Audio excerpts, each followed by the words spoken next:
Olá pessoal, bem-vindos a mais um podcast da Rafus Press, né? O nosso Raridades Inusuais. Enfim, o podcast ficou um pouco parado. Na verdade, eu estou fazendo uma reestruturação, inclusive de logotipo, identidade visual, né? A gente vai ter marquinha d'água nos vídeos, vai ter uma série de mudanças e isso demora um pouco. Estou estudando, né? Utilizando diferentes soluções de gráficas, né? Visuais, no caso. Além disso, a gente vai começar uma campanha, já está anunciada aqui, peço que todos que se puderem auxiliar, que é a campanha do Crisadoc, o Homem Cebola, né? Matusalém Viçoso. É uma obra espetacular, né? Quem gosta de William Burroughs, de Boris Vian, de surrealismo, de expressionismo alemão, especialmente cinematográfico, quem gosta de Sion, especialmente o último dele, né, que saiu recentemente no Brasil, essa é um livro obrigatório. Né? Um livro obrigatório porque ele antecipa todos esses autores. O Louis Levy, né? E a tradução do Guilherme Braga é simplesmente espetacular, né? Então eu tô preparando, vou preparar o vídeo desse material, né? Que vai ao ar segunda-feira, começa a campanha. Então, muitas atividades e os vídeos acabaram, né? Eu estou preparando, por exemplo, o vídeo do Vladimir Sorokin, o dia de um Oprichnik, mas é um vídeo complexo, porque eu pretendo, e estou já assistindo em partes, né? Por ter o Mosfilme no YouTube, o Ivan o Terrível, do Eisenstein, parte um e parte 2. Já vi que é possível fazer umas correlações com o livro de Sorokin, e é um livro espetacular, né? Pretendo fazer uma resenha boa. E hoje eu vou fazer, né, um vídeo que vai ser parte do especial Livros em Extinção, né? O especial Paraísos Gráficos e Artificiais fez um relativo sucesso, teve uns vídeos muito vistos, outros nem um pouco vistos, mas enfim, é normal.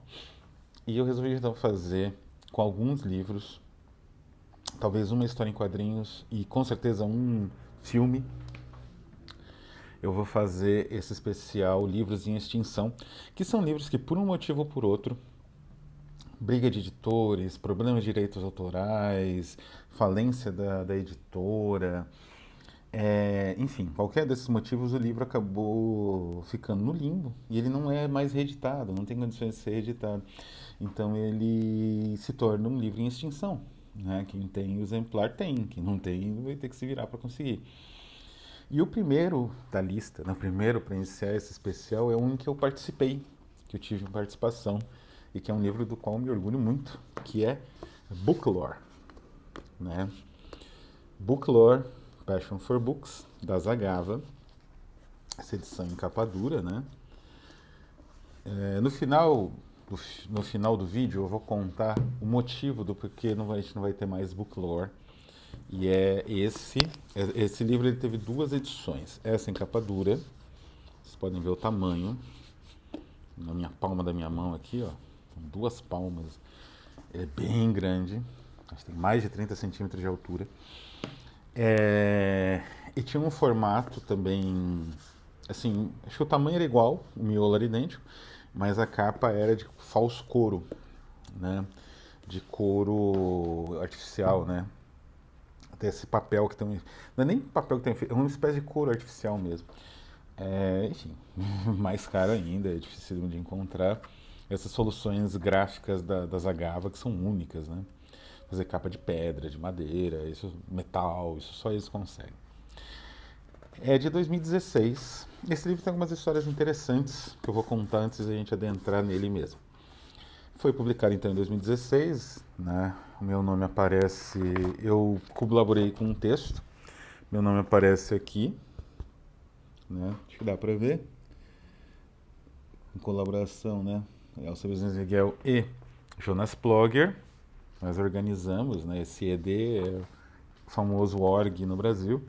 Nós organizamos um volume com diversos autores que nós tínhamos contato na época. Tanto autores relacionados ao fantástico e à contracultura do fantástico e da literatura ocultista ou neodecadente atual. Então tem Jonathan Wood, Avalon Brantley, antes de falecer, faleceu um ano depois. Ron Weigel, também falecido, faleceu ano passado. Thomas Stromshold, Damian Murphy, Brandon Connell, esses são nomes conhecidos do neodecadentismo, né? D.P. Watt, Colin Insull, Mark Valentine, mas tem outros nomes. Ray Russell, o editor, né, da Tartarus, Andrew Lyles, que é um autor que publica bastante pela Zagava, Carl Abrahamson, ele é um ocultista, ele é um dos responsáveis, inclusive, pela Fulgor Press, para as outras editoras, inclusive uma delas que costuma reeditar, ou editar, digamos assim, os livros do Austin Osman Spare. Né? O Carl Abrahamson é uma figura muito importante do ocultismo contemporâneo, do ocultismo de pesquisa, né, bibliográfica e tal. Charles Schneider, também figurinha tarimbada, né? Thomas Phillips, já publicou pela Rafus, né, várias vezes e tal. Enfim, tem uma série de autores conhecidos, alguns mais, outros menos, né? Chris McCool também já publicou pela Rafus. E, enfim, né? Esse material começa com Reg Oliver, inclusive. Foi uma dificuldade grande a gente conseguir todos esses autores, né? Até porque esse foi praticamente o primeiro livro da Zagava, né? Eu tinha bastante contato com o Jonas, tenho ainda um pouco, tinha até um pouco mais na época, e ele me procurou com ideias de projetos. Eu falei da ideia, então, de uma ideia meio Fahrenheit 451. Eu não falei exatamente assim, mas eu falei de um livro sobre livros, uma biblioteca imaginária nos moldes da literatura do Terceiro Reich, a literatura na América, a literatura nazista da América, do Bolanho, né? Mas aí ele teve uma outra ideia, né? Ele pegou o meu título complicadíssimo em latim que eu tinha sugerido, nem sei se estava em latim correto, mas enfim, era em latim, e ele alterou para Booklore. Inclusive, Booklore é o nome de um conto do Stromshold, Thomas, que participa aqui também da coletânea. E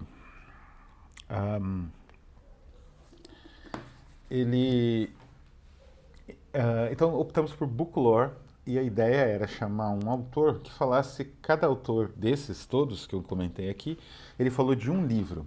Podia ser o livro preferido dele, podia ser um livro que ele tivesse, enfim, interesse particular, podia ser... Alguns autores pegaram essa proposta e subverteram bem. O próprio Thomas Stromshold, ele falou do livro perdido do Baudelaire não, do Rimbaud. Deixa eu ver se eu acho aqui o título. 185. Então ele não falou de um livro em si que ele leu, né?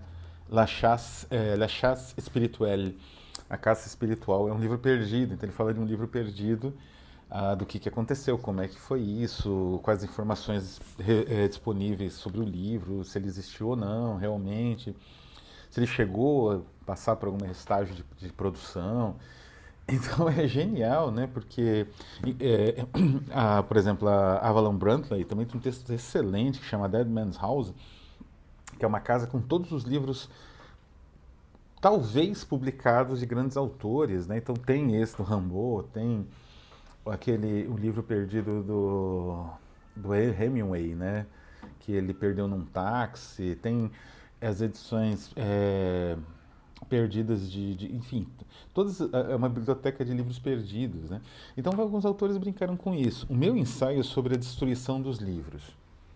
Quer dizer, como que um livro é destruído? E eu falo dos diferentes processos, a destruição física e a destruição, digamos assim, virtual, pela perda da memória, né? O livro é esquecido.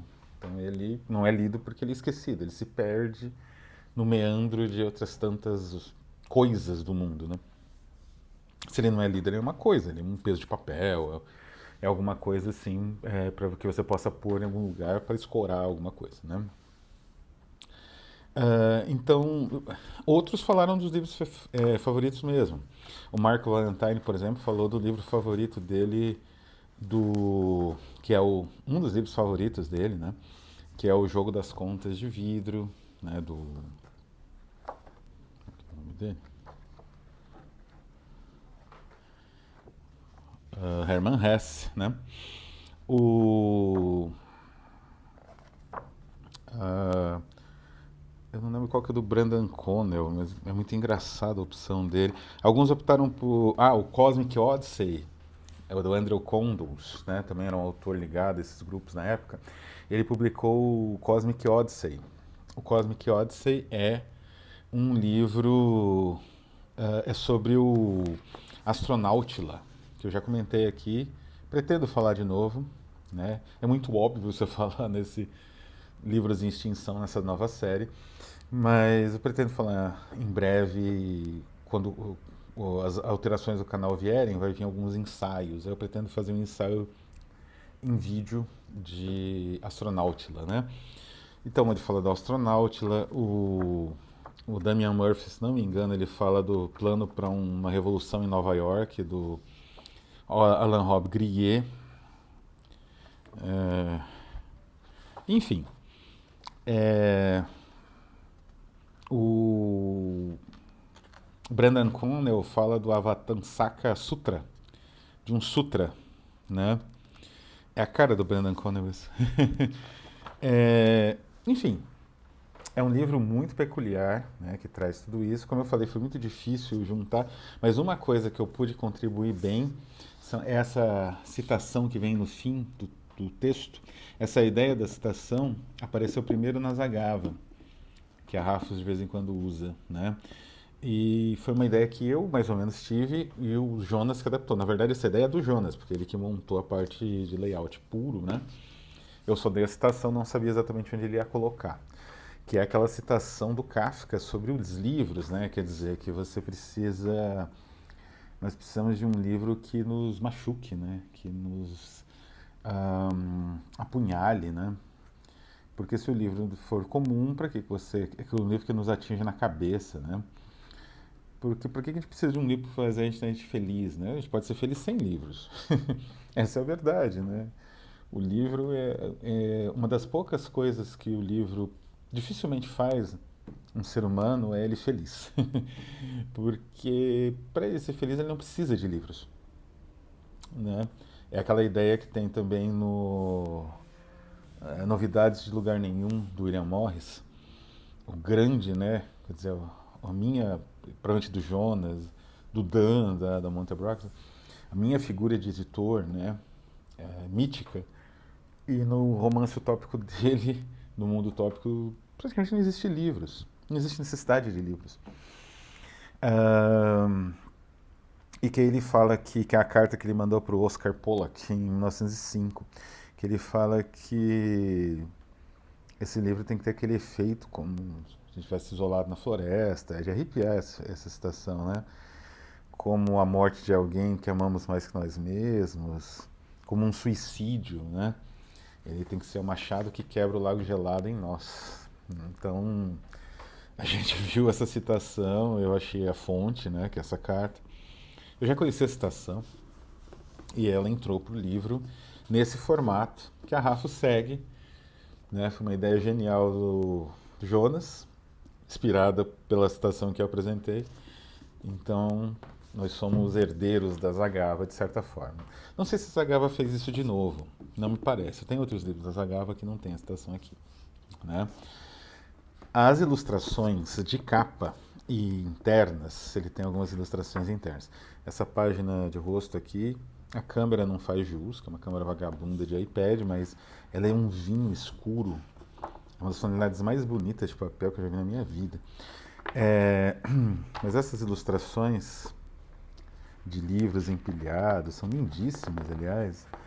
Me parece que uma pintura meio a óleo, né? Umas pinceladas fortes. É da. Qual é o nome dela? Érica Seguin Colá, que é uma artista espanhola, né? O Jonas tem contato no mundo inteiro. E é bem o mundo inteiro aqui, ele na Alemanha, eu no Brasil, artista na Espanha. E o design geral, né, e a diagramação do Jan Marco Schmitz, que é um colaborador do Jonas há anos, né? Ele trabalha na Zagava e toda a identidade visual da Zagava meio que foi ele que moldou junto com o Jonas.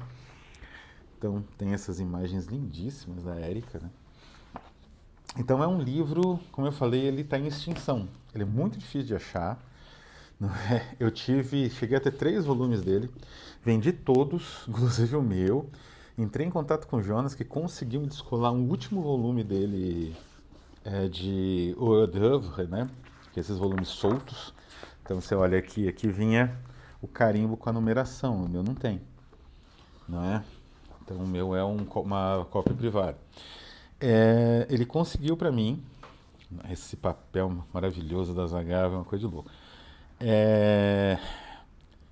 E o que que acontece? Esse livro, ele não pode mais ser editado, porque os autores e tal, como eu falei, tem alguns autores que faleceram, tem algum... esse livro ele surgiu num momento ali de constituição da Zagava, né? Então tem pelo menos assim 2 autores faleceram, né? Que é o Ron Weigel e a Avalon Brantley. Até não seria problema, mas mesmo os vivos, não é?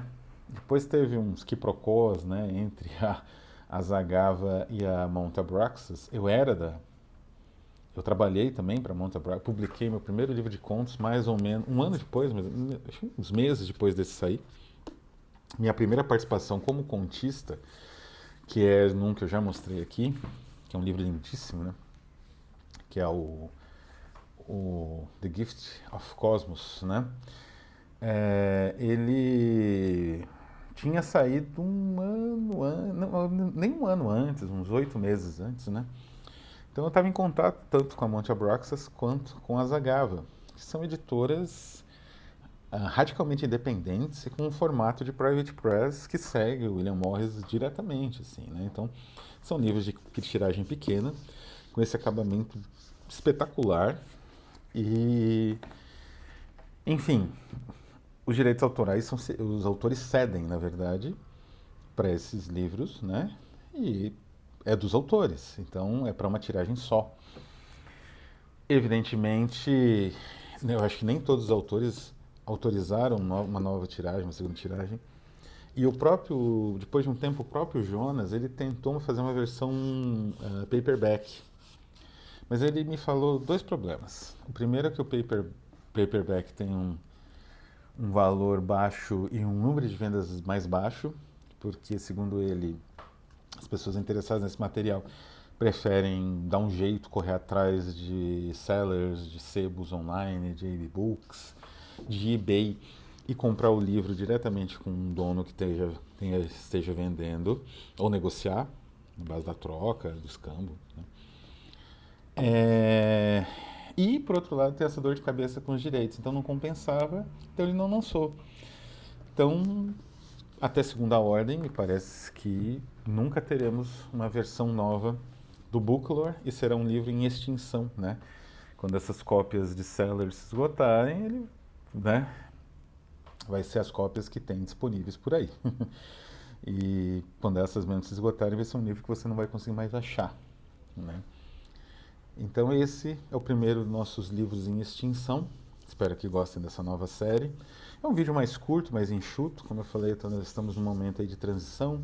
Muitas atividades simultâneas, pelo menos uma campanha de grande, não digo grande porte, mas uma campanha que vai ser bastante trabalhosa, né? Pré-edição do Crisadoc com, assim, o máximo possível de qualidade gráfica e detalhamento gráfico e fotografia, uma série de recompensas adicionais, né, de importância.